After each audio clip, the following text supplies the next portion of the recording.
शायरी आपको सुनाना चाहूंगा। शायरी ये है कि एक गुनाह जो हम रोज करते हैं, एक गुनाह जो हम रोज करते हैं, जहां कदर नहीं वहीं फिक्र करते हैं।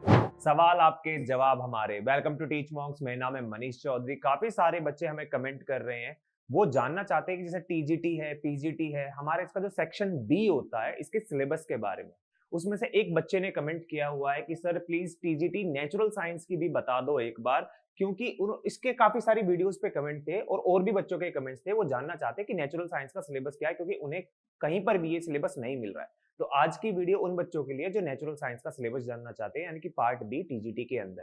ठीक है, तो आज की वीडियो स्टार्ट करेंगे, लेकिन स्टार्ट करेंगे मेरे अंदाज में। तो उसके लिए एक शायरी आपको सुनाना चाहूंगा। शायरी ये है कि एक गुनाह जो हम रोज करते हैं, एक गुनाह जो हम रोज करते हैं, जहां कदर नहीं वहीं फिक्र करते हैं। तो देखिए, हमें तो आपकी बहुत कदर है, आपको फिक्र हो ना हो, क्योंकि हमें पता है आपका एग्जाम आ चुका है और हम आपके लिए सारी की सारी इंफॉर्मेटिव वीडियोस लेके आ रहे हैं। खासकर देखिए, कमेंट कर रहे हैं ना, हम उसका भी रिप्लाई दे रहे हैं। तो आपके जो भी कमेंट है, जो भी डाउट्स है, सिलेबस से लेकर एग्जाम प्रिपरेशन से लेकर स्ट्रेटेजी से लेकर फॉर्म फिलिंग, आप कमेंट करते रहिए ताकि हम आपको रेस्पॉन्स दे सके। और आज की वीडियो का जो हमारा मेन टॉपिक है वो नेचुरल साइंस का सिलेबस हम यहाँ पे डिस्कस करेंगे। तो सबसे पहले क्या करना है आपको, वीडियो को लाइक कर लीजिए, अपने सभी दोस्तों के साथ शेयर कर लीजिए जिन्हें नेचुरल साइंस का सिलेबस नहीं मिल रहा है कहीं से भी। ठीक है, वीडियो स्टार्ट करते हैं। तो सबसे पहले जो DSSB की टीजीटी की वैकेंसीज आ चुकी है, उसका नेचुरल साइंस का सिलेबस जो है उसमें 3 मेन टॉपिक्स हैं, that is physics, chemistry and biology. Basically हम आपने 12th में भी पढ़ा होगा, पीसीबी या पीसीएम पढ़ा होगा।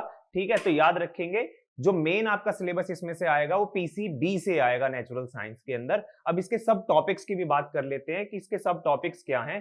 सब टॉपिक्स जो आपके रहने वाले हैं वो टॉपिक्स रहने वाले हैं आपके फिजिक्स के अंदर आपके मेनली ये टॉपिक्स रहेंगे।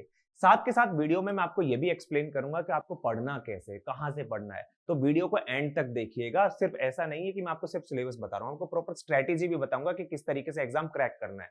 ठीक है, जैसे अगर हम फिजिक्स की बात करें तो फिजिक्स के अंदर हमारे काफी इंपॉर्टेंट टॉपिक्स होते हैं, जैसे कि अफेक्ट ऑफ करंट्स। ठीक है, हम करंट पढ़ते हैं। उसके बाद लाइट, ठीक है, लाइट्स पढ़ते हैं, हम लाइट मेजर करते हैं, हम लाइट का जो मीडियम, किस मीडियम से पास होती है वो सब हम जो है मेजर करते हैं। रिफ्रैक्टिव इंडेक्स होता है, ये सारी की सारी चीजें हम पढ़ते हैं। फिर सोर्स ऑफ एनर्जी, मोशन में आप पढ़ेंगे फोर्स, न्यूटन्स लॉ। न्यूटन के 3 लॉ होते हैं, first law, second law, third law. मेरे को याद है थर्ड लॉ हमें हमेशा याद रहता है, स्कूल में सिखाया गया था कि every action has equal and opposite reaction. School में बताया गया था कि एक चाटा मारो तो तुम्हारे हाथ में भी झंझनाहट होती है।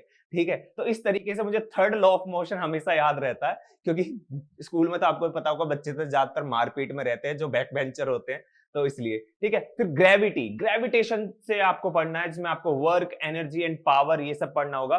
जैसे पावर की अगर हम बात करते हैं, आपने सुना होगा हॉर्स पावर के बारे में। ठीक है, गाड़ियों में यूज होता है हॉर्स पावर। फटाफट कमेंट करके मुझे बताइए जिन बच्चों को ये पता है कि 1 हॉर्स पावर में कितने वॉट्स होते हैं। ठीक है, कितने वॉट्स होते हैं आपको मुझे ये बताना है। और साथ के साथ आपको मुझे ये भी बताना है, एक बहुत इंटरेस्टिंग क्वेश्चन है, आपको ये बताना है कि अर्थ पे सबसे ज्यादा ग्रेविटेशनल फोर्स ऑफ अट्रैक्शन कहां पर होता है, पोल की तरफ होता है या इक्वेटर की तरफ होता है। कमेंट करके जरूर बताइएगा मुझे। फिर हम फ्लोटेशन, साउंड, ये सारे के सारे टॉपिक्स पढ़ेंगे। और भी काफी टॉपिक्स है, बट ये मेन मेजर टॉपिक्स हैं जिनसे क्वेश्चंस बनते हैं।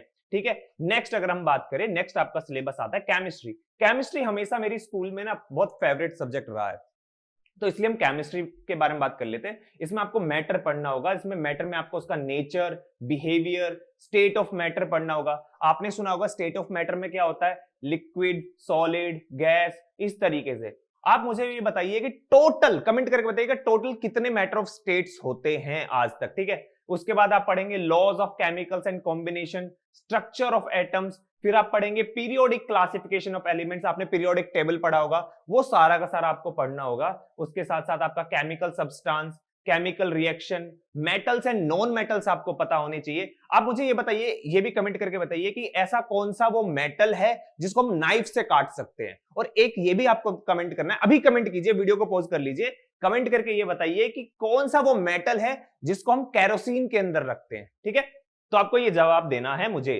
फिर कार्बन कंपाउंड्स और मैन मेड मटेरियल्स, इस तरीके के आपके टॉपिक्स सारे के सारे रहने वाले हैं। ठीक है, अब अगर हम बात करें, देखिए ये सारी की सारी चीजें आप माइंड में ये बैठा लीजिए कि आप जब टीचर बनने जाएंगे तो आपको पढ़ाना होगा 10th तक के बच्चों को। जब आप 10th तक के बच्चों को पढ़ाते हैं तो आपका उस तरीके का सिलेबस आपका कवर होना चाहिए, आपको वो सारे टॉपिक्स आने चाहिए, तभी आप अच्छे टीचर बन पाएंगे और एक अच्छी जनरेशन आगे आप बिल्ड कर पाएंगे, ताकि वो समाज को बेहतर बना पाए, एक शिक्षित समाज बना सके। ठीक है, नेक्स्ट है बायोलॉजी। बायोलॉजी पढ़ेंगे। बेसिकली मेरे पास बायोलॉजी नहीं थी, मेरे पास पीसीएम था 12th के अंदर। ठीक है, तो हम बायोलॉजी के बारे में जानते हैं। बायोलॉजी में आपको पढ़ना होगा लाइफ प्रोसेस, फिर आपको है कंट्रोल एंड कोऑर्डिनेशन, रिप्रोडक्शन, ये चैप्टर स्कूल में बच्चों के लिए बहुत फेवरेट रहता था। ठीक है, हेरिडिटी एंड एवोल्यूशन, फिर ह्यूमन आई हो गया आपका, नेचुरल रिसोर्सेज। नेचुरल रिसोर्सेज की जब हम बात करेंगे, एक तो रिसोर्सेज जो होते हैं ना हमारे कई तरीके के होते हैं। देखिए, एक तो कन्वेंशनल होते हैं, नॉन कन्वेंशनल होते हैं, फिर आपको नेचुरल रिसोर्सेज मिल जाएंगे, फिर आपको मिलेंगे renewable and non renewable resources मिल जाएंगे आपको। ठीक है, टिश्यूज के बारे में पढ़ेंगे, डायवर्सिटी ऑफ लिविंग ऑर्गेनिज्म, और why do we fall ill. इसमें हम बेसिकली क्या करते हैं, हम बैक्टीरियाज के बारे में पढ़ेंगे, वायरसेस के बारे में पढ़ेंगे, हम बीमार क्यों होते हैं, ये सारी की सारी चीजें, और इन्वायरमेंट के बारे में। इन्वायरमेंट बहुत इंपॉर्टेंट होता है। तो ये सारे के सारे आपके टॉपिक्स रहने वाले हैं। मैंने आपके फिजिक्स, केमिस्ट्री एंड बायोलॉजी के सारे टॉपिक्स बता दिए।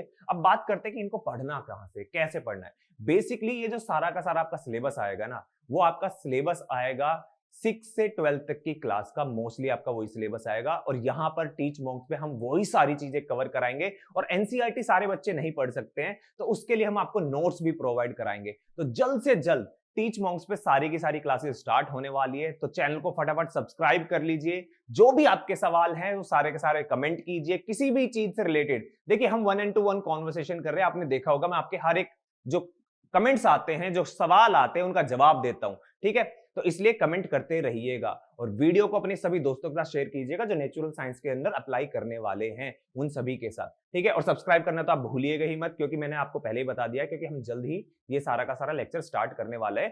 तो फिर भी मैं आपको बता देता हूं। देखिए, बेसिकली टीचिंग में ना पीआरटी, टीजीटी एंड पीजीटी, ठीक है, ये 3 होते हैं। इसके अंदर आपको एक चीज कॉमन देखने को मिलेगी, ये सारा का सारा ना जब आप इसका पेपर आएगा, ये 2 पार्ट में डिवाइड होगा, section A and section B. ठीक है, सेक्शन ए तीनों का सेम है, 100 मार्क्स का आता है, तीनों का सिलेबस भी सेम है, पढ़ाई करने का तरीका यानी प्रिपरेशन करने का तरीका भी सेम है। इसलिए सेक्शन ए तो हमारा स्टार्ट होने वाला है, आपको वीडियोस मिल जाएगी अभी 1-2 दिन के अंदर ही।